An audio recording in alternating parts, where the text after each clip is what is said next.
Divergent Chapter 18. As far as I can tell, the second stage of initiation involves sitting in a dark hallway with the other initiates, wondering what's going to happen behind a closed door. Uriah sits across from me with Marlene on his left and Lynn on his right. The Dauntless-born initiates and the transfers were separated during Stage 1, but we will be training together from now on. That's what Ford told us before he disappeared behind the door. So, says Lynn, scuffling the floor with her shoe, which one of you is ranked first, huh? Her question is met with silence at first, and then Peter clears his throat. Me, he says. Bet I could take you. She says it casually, turning the ring in her eyebrow with her fingertips. I'm second, but I bet any of us could take you, Transfer. I almost laugh. If I was still abnegation, her comment would be rude and out of place, but among the Dauntless, challenges like that seem common. I'm almost starting to expect them. Wouldn't be so sure about that if I were you, Peter says, his eyes glittering. Who's first? Uriah, she says, and I am sure. You know how many years we've spent preparing for this?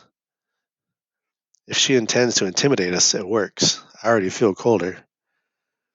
Before Peter can respond, Four opens the door and says, Lynn. He beckons to her and she walks down the hallway, the blue light at the end making her bare head glow. So you're first, Will says to Uriah. Uriah shrugs. Yeah, and? And you don't think it's a little unfair that you've spent your entire life getting ready for this and we're expected to learn it all in a few weeks? Will says, his eyes narrowing. Not really. Stage 1 was about skill, sure, but no one can prepare for Stage 2, he says. At least so I'm told. No one responds to that. We sit in silence for 20 minutes. I count each minute on my watch. Then the door opens again and Four calls another name. Peter, he says. Each minute wears into me like a scrape of sandpaper. Gradually, our numbers begin to dwindle, and it's just me and Uriah and Drew. Drew's leg bounces and Uriah's fingers tap against his knee, and I try to sit perfectly still. I hear only muttering from the room at the end of the hallway, and I suspect this is another part of the game they like to play with us, terrifying us at every opportunity. The door opens and Four beckons to me. Come on, Tris. I stand, my back sore from leaning against the wall for so long, and walk past the other initiates. Drew sticks out his leg to trip me, but I hop over it at the last second. Four touches my shoulder to guide me into the room and closes the door behind me. When I see what's inside, I recoil immediately, my shoulders hitting his chest. In the room is a reclining metal chair, similar to the one I sat in during the aptitude test. Beside it is a familiar machine. This room has no mirrors and barely any light. There is a computer screen on a desk in the corner. Sit, Four says. He squeezes my arms and pushes me forward. What's the simulation? I say, trying to keep my voice from shaking. I don't succeed. Ever hear the phrase, face your fears, he says? We're taking that literally. The simulation will teach you to control your emotions in the midst of a frightening situation. I touch a wavering hand to my forehead. Simulations aren't real. They pose no real threat to me, so logically I shouldn't be afraid of them, but my reaction is visceral. It takes all the willpower I have for me to steer myself toward the chair and sit down in it again, pressing my skull into the headrest. The cold from the metal seeps through my clothes. Do you ever administer the aptitude tests? I say. He seems qualified. No, he replies. I avoid stiffs as much as possible. I don't know why someone would avoid the abnegation. The Dauntless or the candor, maybe, because bravery and honesty make people do strange things, but the abnegation? Why? Do you ask me that because you think I'll actually answer? Why do you say vague things if you don't want to be asked about them? His fingers brush my neck. My body tenses. A tender gesture? No, he has to move my hair to the side. He taps something, and I tilt my head back to see what it is. Four holds a syringe with a long needle in one hand, his thumb against the plunger. The liquid in the syringe is tinted orange. An injection? My mouth goes dry. I don't usually mind needles, but this one is huge. We use a more advanced version of the simulation here, he says, a different serum, no wires or electrodes for you. How does it work without wires? Well, I have wires, so I can see what's going on, he says, but for you, there's a tiny transmitter in the serum that sends data to the computer. He turns my arm over and eases the tip of the needle into the tender skin on the side of my neck. A deep ache spreads through my throat. I wince and try to focus on his calm face.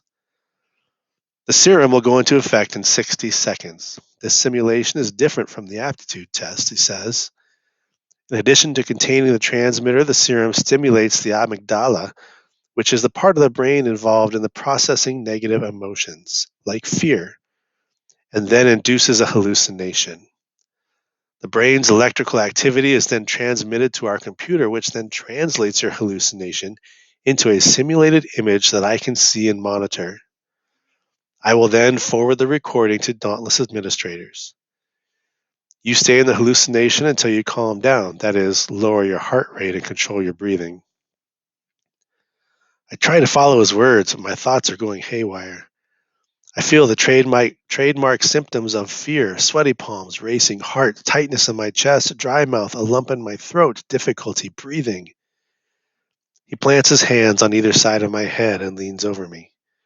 Be brave, Triss, he whispers. The first time is always the hardest. His eyes are the last thing I see. I stand in a field of dry grass that comes up to my waist. The air smells like smoke and burns my nostrils. Above me, the sky is bile colored, and the sight of it fills me with anxiety, my body cringing away from it. I hear fluttering like the pages of a book blown by the wind, but there is no wind. The air is still and soundless apart from the flapping, neither hot nor cold. Not like air at all, but I can still breathe. A shadow swoops overhead. Something lands on my shoulder. I feel its weight and the prick of talons and fling my arm forward to shake it off, my hand batting at it. I feel something smooth and fragile, a feather. I bite my lip and look to the side. A black bird the size of my forearm turns its head and focuses one beady eye on me. I grit my teeth and hit the crow again with my hand. It digs in its talons and doesn't move. I cry out, more frustrated than pain, and hit the crow with both hands, but it stays in place, resolute, one eye on me, feathers gleaming in the yellow light. Thunder rumbles, and I hear the patter of rain on the ground, but no rain falls. The sky darkens like a cloud is passing over the sun. Still, cringing away from the crow, I look up. A flock of crows storms toward me, an advancing army of outstretched talons and open beaks, each one squawking, filling the air with noise. The crows descend in a single mass, diving toward the earth, hundreds of beady black eyes shining. I try to run, but my feet are firmly planted and refuse to move, like the crow on my shoulder. I scream as they surround me, feathers flapping in my ears, beaks pecking at my shoulders, talons clinging to my clothes. I scream until tears come from my eyes, my arms flailing. My hands hit solid bodies but do nothing. There are too many. I am alone. They nip at my fingertips and press against my body, wings sliding across the back of my neck, feet tearing at my hair. I twist and wrench and fall to the ground, covering my head with my arms. They scream against me. I feel a wiggling in the grass, a crow forcing its way under my arm. I open my eyes and it pecks at my face, its beak hitting me in the nose. Blood drips into the grass and I sob, hitting it with my palm, but another crow wedges under my other arm and its claws stick to the front of my shirt. I'm screaming, I'm sobbing, help! I will, help! And the crows flap harder, a roar in my ears. My body burns and they're everywhere and I can't think, I can't breathe. I gasp for air and my mouth fills with feathers, feathers down my throat, in my lungs, replacing my blood with dead weight. Help! I sob and scream. Insensible, illogical. I'm dying. I'm dying. I'm dying. My skin sears and I am bleeding, and the squawking is so loud my ears are ringing. But I'm not dying. I remember that it isn't real, but it feels real. It feels so real. Be brave. For's voice screams in my memory. I cry out to him, inhaling feathers and exhaling, "Help!" But there will be no help. I am alone. You stay in the hallucination until you can calm down, his voice continues, and I cough, and my face is wet with tears. And another crow has wriggled under my arms, and I feel the edge of its sharp beak against my mouth. Its beak wedges past my lips and scrapes my teeth. The crow pushes its head into my mouth, and I bite hard, tasting something foul. I spit and clench my teeth to form a barrier, but now a fourth crow is pushing at my feet, and a fifth crow is pecking at my ribs. Calm down. I can't. I can't. My head throbs. Breathe. I keep my mouth closed and suck air into my nose. It has been hours since I was alone in the field. It has been days. I push air out of my nose. My heart pounds hard in my chest. I have to slow it down. I breathe again, my face wet with tears.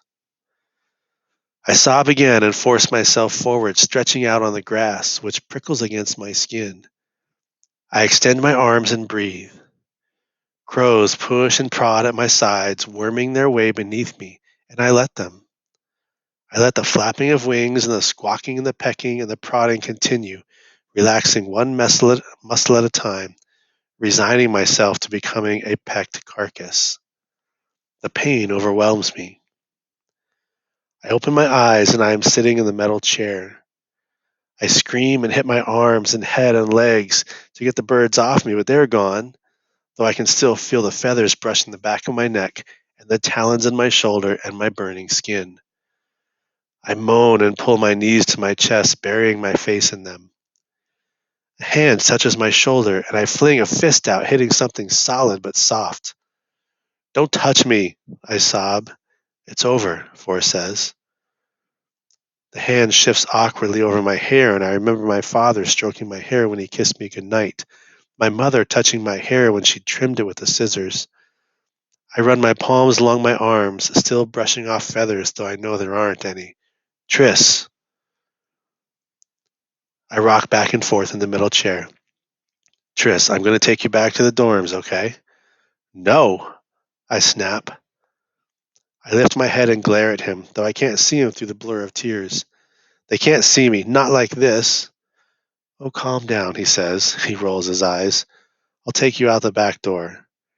"I don't need you to." I shake my head. My body is trembling and I feel so weak I'm not sure I can stand, but I have to try.